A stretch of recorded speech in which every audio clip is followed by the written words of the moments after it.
கடவுள் எல்லார்கிட்டையும் பேசுவான்.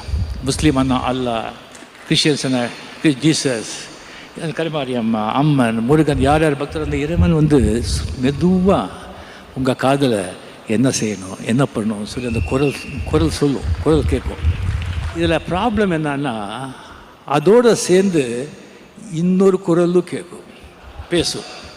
அது உன்னுடைய குரல். ஸோ இறைவன் குரல் எது, உன்னுடைய குரல் எது, அப்படி இந்த டிஃப்ரென்ஷியேட் பண்ணுறதுக்கு என்னன்னா, இறைவன் குரல் சொல்லும், அப்பா நீயும் நல்லா இருக்கணும்னு யோசி, மற்றவங்களும் நல்லா இருக்கணும்னு யோசி. நீயும் சந்தோஷமாக இருக்கணும், மற்றவங்களும் சந்தோஷமாக இருக்கணும். நீயும் பணம் பண்ணணும், மற்றவங்களும் பணம் பண்ணணும் அப்படின்னு யோசி, நீ நல்லா இருப்ப அப்படின்னு இறைவன் குரல் சொல்லணும். உன் குரல் சொல்கிறதே எவன் கேடு போனா என்னடா, நீ நல்லா இரு, நீ நிம்மதியாக இரு, நீ சந்தோஷமாக இரு, அது உன்னுடைய குரல். அது கேட்டால் பணம் பேர் புகழ் எல்லாம் வரும், கொஞ்ச நாளைக்கு அவ்வளோதான். எவ்வளோ பணம் பேர் புகழ் வந்தால் கூட வீட்டுக்குள்ளே நிம்மதி, வெளியே கௌரவம் இல்லைன்னா எந்த பிரயோஜனமும் இல்லை, எந்த பிரயோஜனமும் இல்லை.